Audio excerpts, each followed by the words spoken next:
नमस्कार, सभी का स्वागत है इस ऑनलाइन की क्लास में।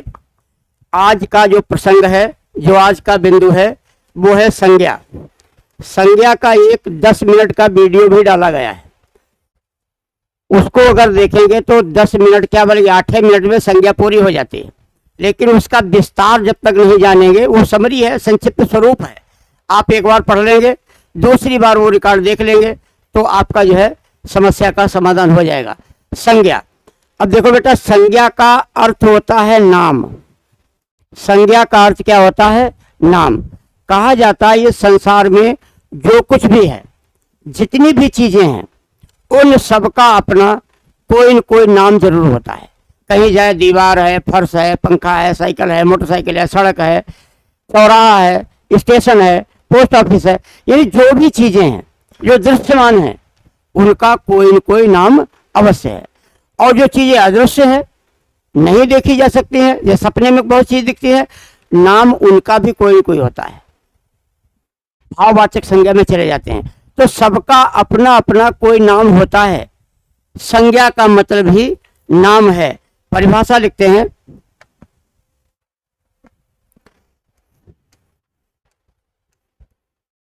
जिन विकारी शब्दों से किसी वस्तु, व्यक्ति, स्थान,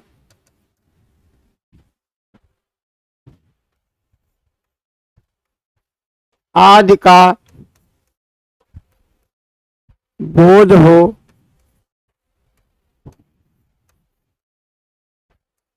उसे संज्ञा कहते हैं। यानी जिन विकारी शब्द, इसलिए लिख दिया कि संज्ञा विकारी शब्द है। सब में अगर आप विकारी शब्द जोड़ जाएंगे कि चारों पोर्शन में, तो आपको याद रहेगा विकारी क्यों कहा गया। यानी जिन विकारी शब्दों से किसी व्यक्ति का, किसी वस्तु का, किसी स्थान का नाम पता चले, उनके गुण दोषों का पता चले, उन्हें क्या कहा जाता है? संज्ञा कहा जाता है। अधिकतर विद्वान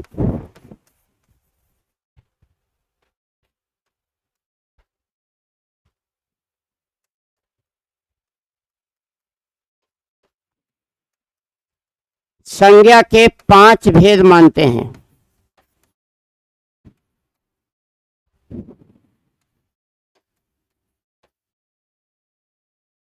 ये ध्यान रखिएगा, अधिकतम विद्वान संज्ञा कितने भेद? 5। अगर आपसे पूछा जाए संज्ञा कितनी होती है? 5। और अगर ये पूछा जाए मूल रूप से संज्ञा कितनी थी, तो 3। यानी वर्तमान में संज्ञा कितने प्रकार की होती है, तो आपका जवाब होगा 5। लेकिन अगर ऐसे पूछा जाए मूल रूप से, मुख्य रूप से संज्ञा के कितने भेद हैं, तो भेद हैं इसके 3। जिस प्रकार का प्रश्न किया जाए, उसी प्रकार का आपके द्वारा जवाब दिया जाना आवश्यक माना गया है। तो जो कौन कौन से 5 भेद हैं संज्ञा के, जो समय माने जा रहे हैं, उनको यहां लिखने के बाद फिर आपको इन्हें विस्तार से समझाते हैं।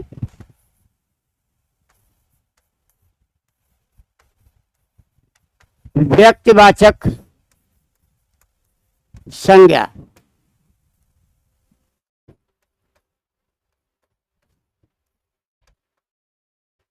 जातिवाचक संज्ञा,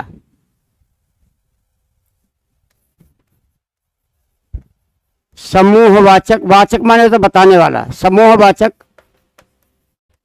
संज्ञा,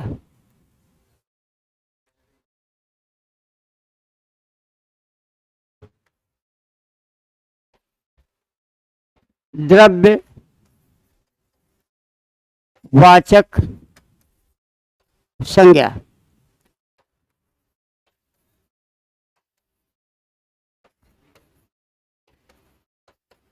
और भाववाचक संज्ञा।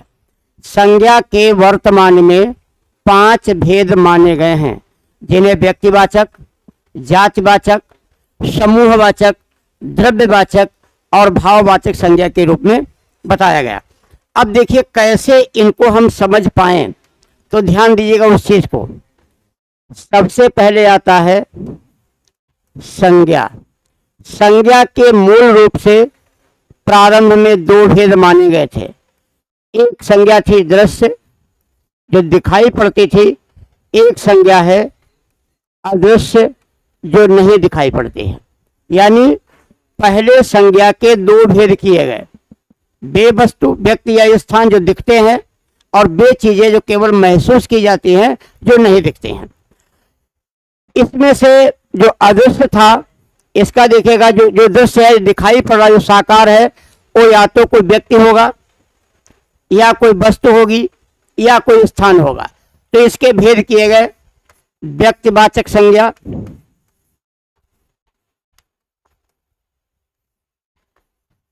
और जातिवाचक संज्ञा।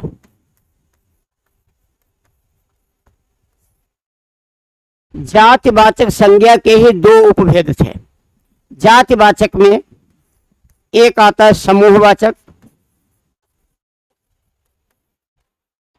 और एक आता है द्रव्यवाचक। इसे समझ लो, जातिवाचक संज्ञा के पुनः दो भेद किए गए। एक वह संज्ञा थी जो किसी गिनने योग्य व्यक्तियों का बोध करे, गिना जा सके, और जिनसे जो तौला या मापा जा सके, उसे द्रव्यवाचक कहते हैं। और तीसरा जो भेद था,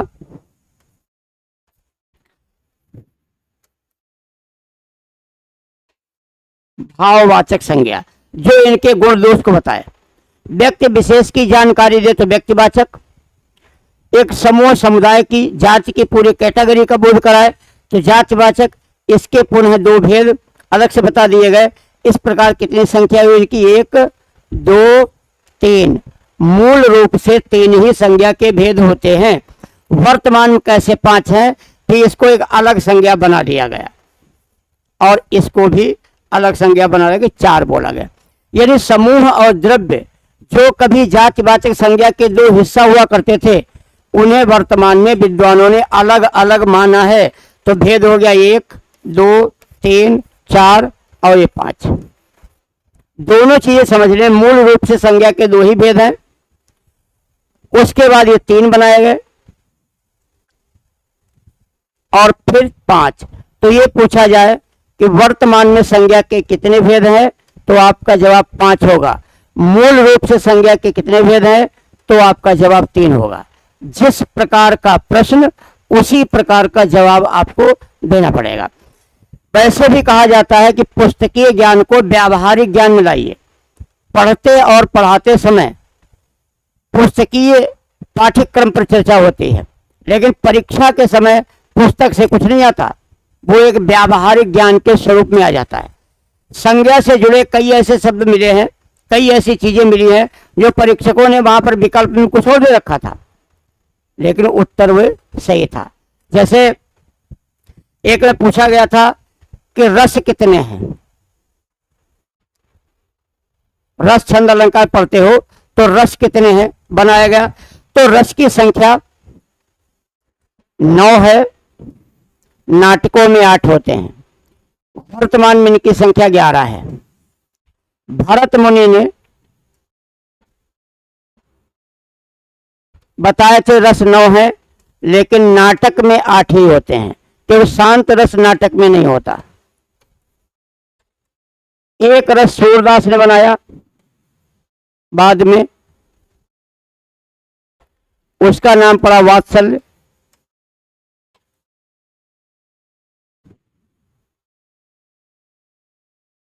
एक रस मीराबाई ने बनाया, और उसका नाम रखा गया भक्त श्रृंगार। इस प्रकार वर्तमान में रसों की संख्या 11 है। इसको अब परीक्षा में पूछा गया था रस की संख्या है, ऐसे आया था रसों की संख्या है। जवाब था 5 4 6 और 15। अब आप जवाब दीजिएगा। रसों की संख्या कितनी है?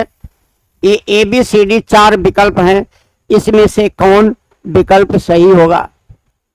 अब ना तो इसमें 8 है, ना ही इसमें 9 है, और ना ही इसमें 11 है। तो अब कौन सा सही होगा? अब आपका सही होगा 6 सी, क्योंकि भोजन में 6 रस होते हैं। भोजन में रसों की संख्या 6 है। आपसे रस पूछा गया, ये नहीं कहा गया हिंदी में कितने रस हैं, ऐसा सब तो नहीं था। तो ये देखना पड़ता है परीक्षा में जो विकल्प 4 दिए हैं उसमें से कौन सा विकल्प उस प्रश्न के सर्वाधिक निकट है जिसका हम जवाब दें। व्यक्तिवाचक संज्ञा को लिखते हैं।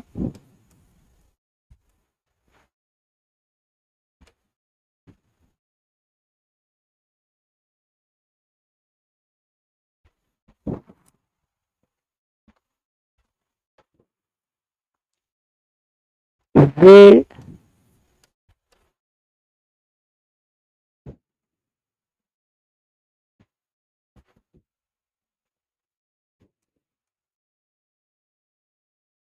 विकारी शब्द, वे विकारी शब्द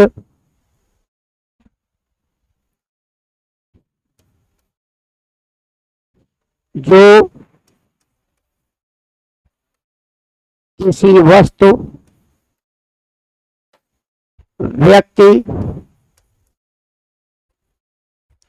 स्थान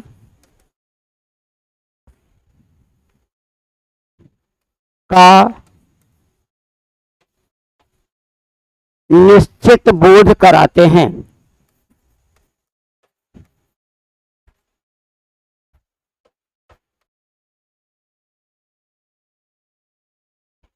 यानी वे विकारी शब्द जो किसी व्यक्ति का, किसी वस्तु का, किसी स्थान का निश्चित बोध कराते हैं, उन्हें हम व्यक्तिवाचक संज्ञा में रखते हैं। जैसे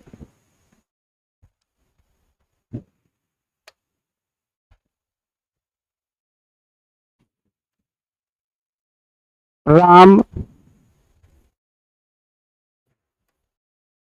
लखनऊ, सीता, हिमालय, गंगा आदि, ये व्यक्तिवाचक संज्ञा के अंतर्गत आते हैं। और व्यक्तिवाचक संज्ञा के अंतर्गत आने वाले शब्द प्रायः एक वचन होते हैं। इनका प्रयोग रोड में भी हो जाता है और इनका प्रयोग व्यक्तिवाची संज्ञा में भी हो जाता है। अब ध्यान दीजिएगा, ये शब्द संज्ञा के यानी विकारी होते हुए भी ये शब्द अविकारी हैं।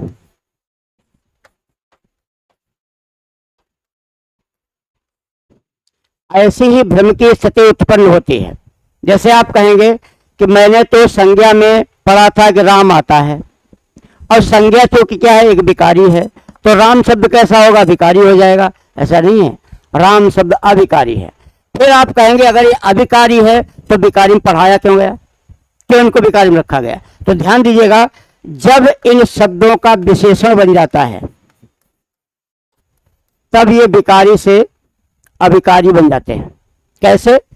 जैसे विभीषण एक किसी का नाम है, रामायण काल में थे विभीषण, वो नाम था उनका, लेकिन अगर कहा जाए कि वर्तमान में विभीषणों की कमी नहीं है, अब एक वो चरित्र हो गया, का आचरण हो गया।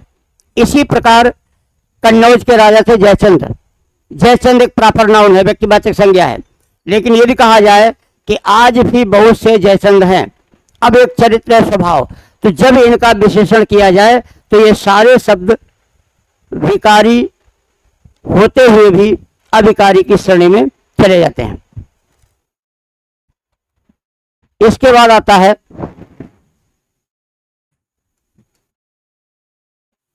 जातिवाचक संज्ञा। जातिवाचक संज्ञा जिन संज्ञा शब्दों से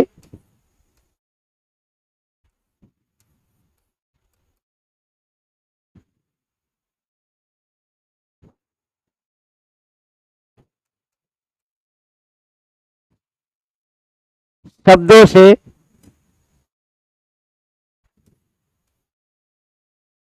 किसी पूरे वर्ग का बोध हो।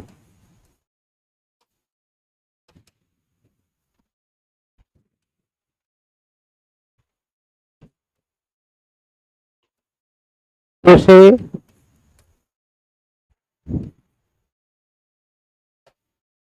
जातिवाचक संज्ञा जातिवाचक संज्ञा कहते हैं। पूरी कैटेगरी देखिए, अगर यहाँ पर हम एक डिवाइडर डाल दें, ऐसे बता दें तो भी आप समझ जाएंगे। अगर हमने लिखा हिमालय तो वो व्यक्तिवाचक संज्ञा है। अगर हमने लिखा पर्वत, अब ये जातिवाचक संज्ञा है। अगर लिखा हिमालय तो व्यक्तिवाचक, पर्वत लिखा जातिवाचक।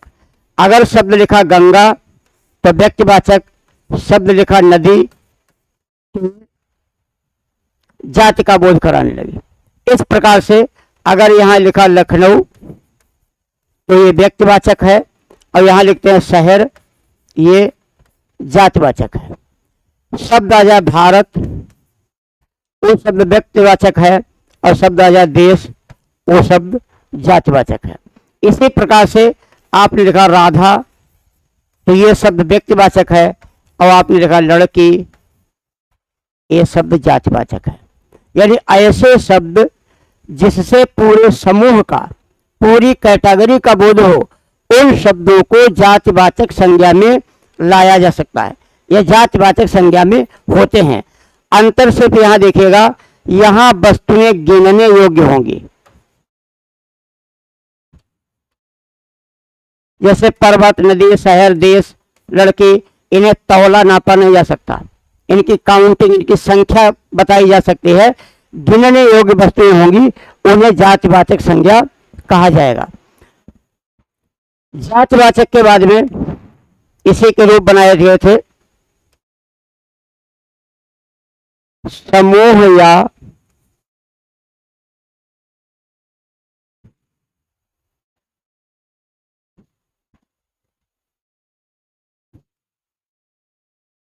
समुदायवाचक संज्ञा। समूह या समुदाय का बोध कराने वाली संज्ञा। इस संज्ञा में किसी एक का नहीं, अनेक का बोध होगा। जैसे शब्द आएगा तो आप कहेंगे एक नहीं है, कई लोग हैं, लेकिन ध्यान रखिएगा इसमें भी गिनने वाले जाएंगे, और सजीव प्राणियों का बोध होगा। सजीव प्राणियों का इसमें बोध होगा। अब जैसे आता है पुलिस, किसी एक व्यक्ति को पुलिस नहीं कहते हैं। पुलिस किसे कहते हैं? एक से अधिक का बोध हो रहा है। कक्षा, कक्षा कोई एक विद्यार्थी की नहीं होती है। सेना, दल, टीम, परिवार, इन सभी शब्दों से क्या लग रहा है कि एक से अधिक हैं। अगर मान लेते कहीं आपने कहा भीड़, तो भीड़ कोई एक आदमी तो हो ही नहीं, जाहिर सी बात एक से ज्यादा होंगे, असंख्य संख्या इनकी हो सकती है। तो ये शब्द जैसे ही आपके सामने आते हैं तो आपको लगता है कि पूरे ग्रुप का, पूरे समूह का बोध करा दिया गया हो। समुदाय के बाद में ध्यान ये भी रखिएगा, लिख देते हैं गिनने योग्य। समूह के बाद आता है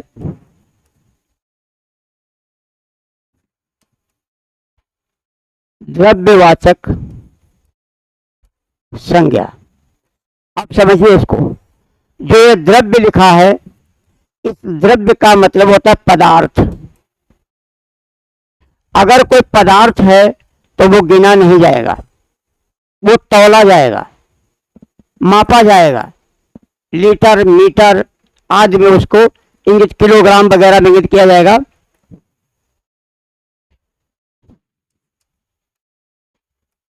जिन संज्ञा शब्दों से जिन संज्ञा शब्दों से नाप तौल की वस्तुओं का बोध हो।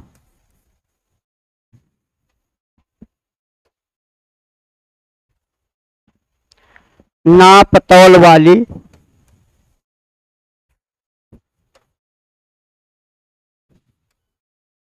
वस्तुओं का बोध हो, जिन्हें नापा तौला जा सकता है। अब आते हैं इसमें पानी, पेट्रोल, शरबत,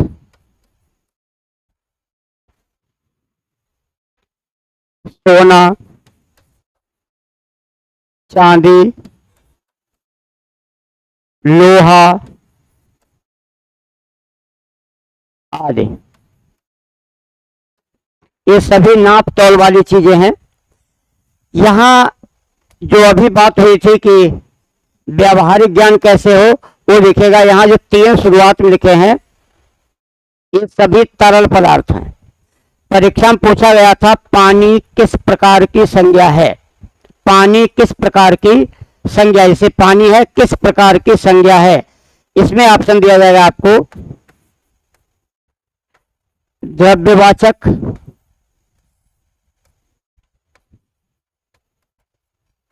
द्रववाचक,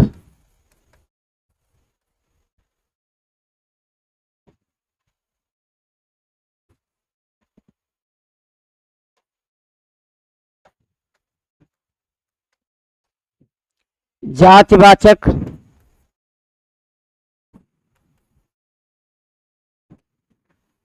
भाववाचक। क्या जवाब देंगे आप इसको? तो पानी किस प्रकार की संज्ञा है? द्रव्यवाचक संज्ञा है, द्रववाचक संज्ञा है, जातिवाचक संज्ञा है या भाववाचक संज्ञा है। इन चारों में कौन सा विकल्प है वो सही होना चाहिए। तो आप क्या करेंगे, आपने पानी किसमें पढ़ा? आपने पानी पढ़ा द्रववाचक में, और द्रववाचक यहाँ ऑप्शन भी है। एक प्रश्न आपका गलत हो जाएगा, उत्तर गलत हो जाएगा, क्योंकि ये तरल पदार्थ है, अतः ये द्रववाचक संज्ञा है। द्रववाचक संज्ञा, संज्ञा का कोई भेद नहीं है, लेकिन परीक्षा में कई ऐसे प्रश्न आ चुके हैं, तो इसलिए इसे व्यवहार के रूप में कैसे लाएं। तो ये तरल, अगर द्रववाचक नहीं दिया है तब तो आ ही जाएगा। और एक खास बात सुन लीजिएगा, जैसे आया आम, नाप तौल की चीज है, आम कहाँ आएगा? आम, अमरूद वगैरह, आलू, जो भी सब्जियां हैं सब आ जाएंगी इसी में, द्रव्यवाचक में। लेकिन कभी ये हो गया कि मलिहावादी आम, इसे केवल शब्द आम किस प्रकार की संज्ञा है, अमरूद किस प्रकार की संज्ञा है, केला किस प्रकार की संज्ञा है, तो वे सभी संज्ञा द्रव्यवाचक में है। लेकिन अब उनकी कोई कैटेगरी बता दे, कोई कहे मलिहावादी आम या फिरोजाबादी चूड़ी, कोई ऐसा अगर नाम कोई बता देता है तो क्या हो जाएगा, वो सारे शब्द कहाँ चले जाए, किस रूप में? व्यक्तिवाचक संज्ञा में चले जाएंगे। इसी प्रकार कहा जाता है किसी जातिवाचक संज्ञा को या द्रव्यवाचक संज्ञा को व्यक्तिवाचक संज्ञा कैसे बनाया जाए। ध्यान ये रखना है, परीक्षा में कौन सा प्रश्न का उत्तर आपके सर्वाधिक नजदीक है। द्रव्य के बाद में आता है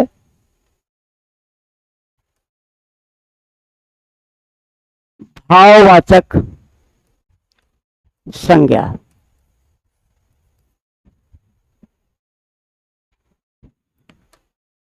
जिन संज्ञा शब्दों से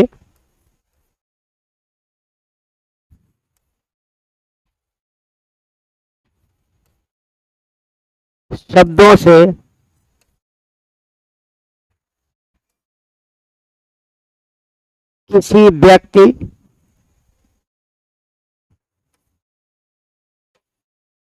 वस्तु, स्थान, आदि के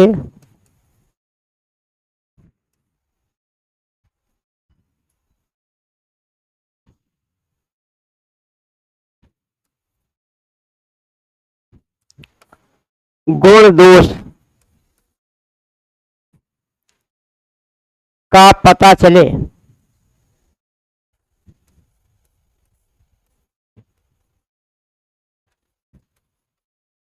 उसे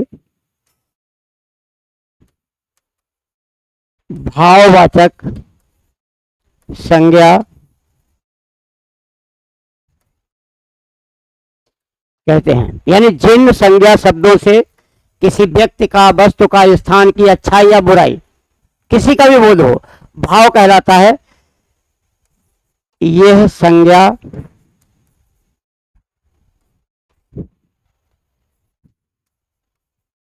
अस्पर्शी है, अर्थात अनुभव पर आधारित है।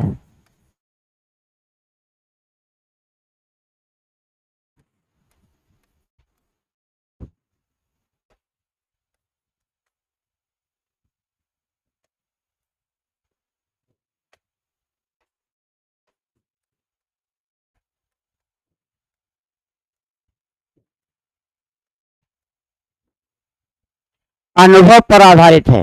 अच्छा, परीक्षा में आपके कई बार वाक्य भी पूछे जाएंगे। कई बार आपको लगता है कि सारे वाक्य सही है, फिर किसे माने, तो देवनागरी लिखने का तरीका जैसे लिखा है आधारित, भुंडी वाले अक्षर के ऊपर लाइन नहीं खींची जाती। अब इसे कहीं लिखा शुभ, तो इस तरीके से ऐसे बनेगा। यानी जिनके ऊपर घुंडी होती है उसके ऊपर से लाइन खींचना मना होता है। इसमें जैसे आपका एक धा है, भा है, सा है, तो ऐसे गिने चुने शब्द हैं जिनके ऊपर से लाइन नहीं गुजरती है। विसर्ग के ऊपर से भी लाइन नहीं गुजरती है। इनके नाम बताते हैं आपको।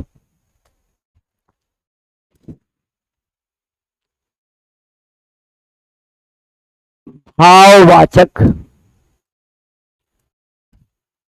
संज्ञा का निर्माण प्रायः जातिवाचक संज्ञा से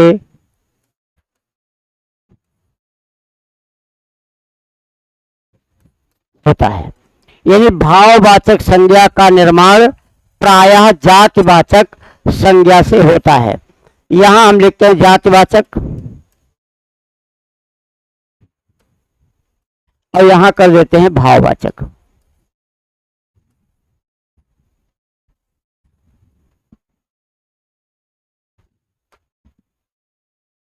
जैसे जातिवाचक संज्ञा है मां, भाववाचक है ममता। जातिवाचक संज्ञा है पुरुष, पुरुषत्व, ऊंचा, ऊंचाई,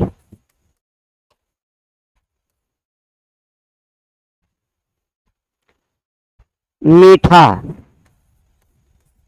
मिठास,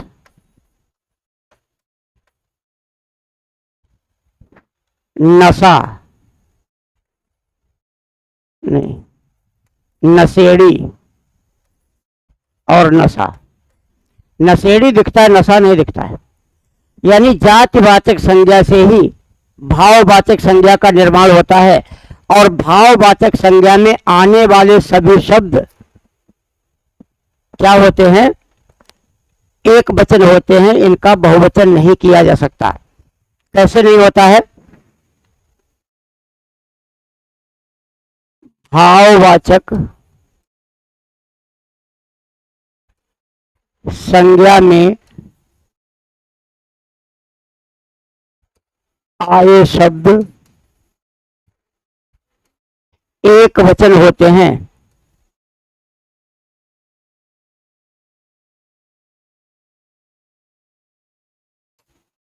यदि इनका बहुवचन कर दिया जाए,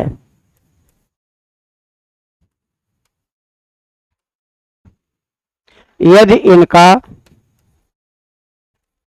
बहुवचन कर दिया जाए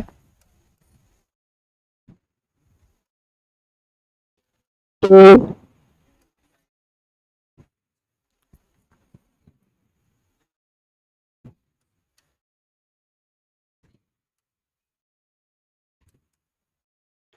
जातिवाचक संज्ञा हो जाती है।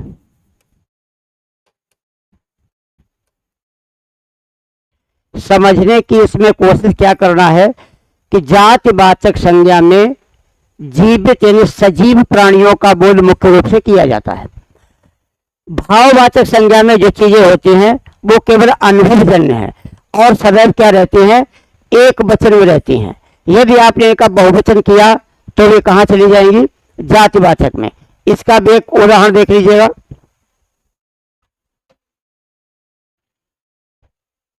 भाववाचक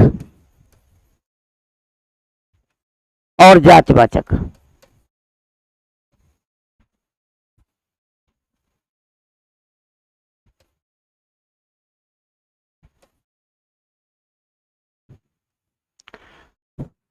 भाववाचक और जातिवाचक। अब ये भाववाचक संज्ञा में है परेशानी, मेहरबानी, कुर्बानी,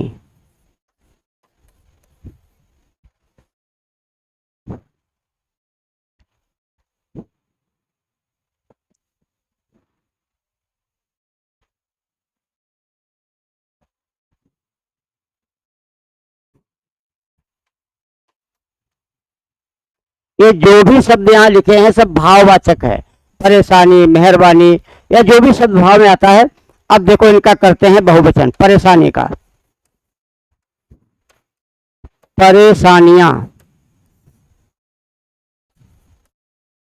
मेहरबानियां,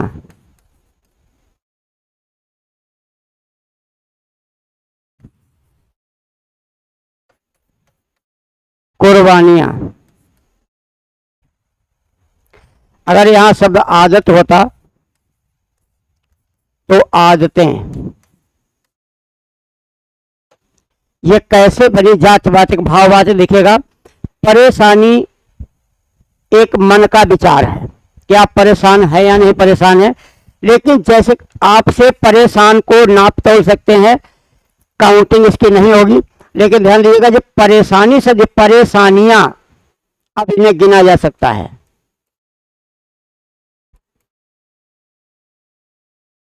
जैसे कई बार कहते हो कि मैंने तुम्हारे ऊपर बहुत सी मेहरबानियां की हैं, तो वो पूछेगा कितनी। अब कितनी का मतलब होता है गिनो। फिर होता है आदत, आदत भाव है आदतें, कौन कौन सी आदतें बताएं, तो गिनो, इनको गिनिए, किन आदतों को बताया जाए। इस प्रकार से भाववाचक संज्ञा जातिवाचक बन जाती है। तो क्या ध्यान रखना है, भाववाचक जो संज्ञा है वो अस्पर्शी है, उनका स्पर्श नहीं किया जा सकता, अनुभवजन्य, अनुभव पर आधारित है और सदैव उनका प्रयोग एक वचन में होता है। यदि किसी कारण से उनका बहुवचन कर दिया जाए, जैसे परेशानियां शब्द आए, तो भाव न होकर के वो जाति में माना जाएगा। तो ये चीजें आपको ध्यान में रखनी है।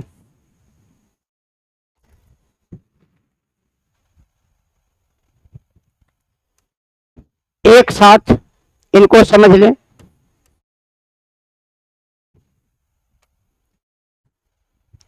व्यक्तिवाचक,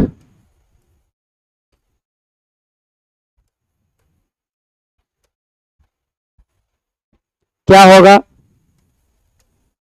वस्तु, स्थान, व्यक्ति विशेष का बोध।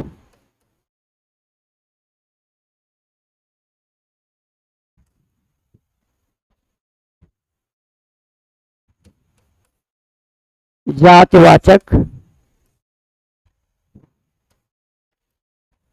पूरे समूह का बोध।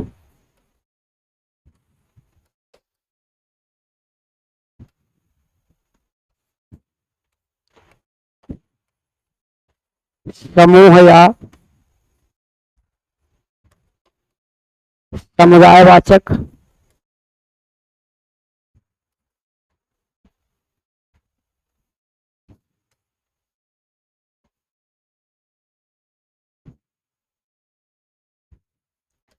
भीड़ का बोध कराने वाले शब्द, यानी एक से अधिक लोगों का बोध कराने वाले शब्द।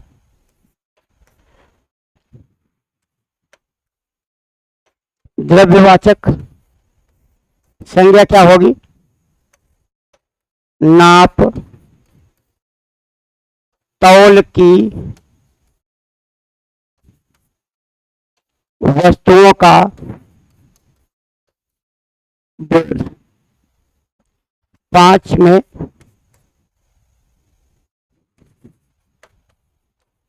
भाववाचक यानी अनुभव जन्य वस्तुओं का बोध।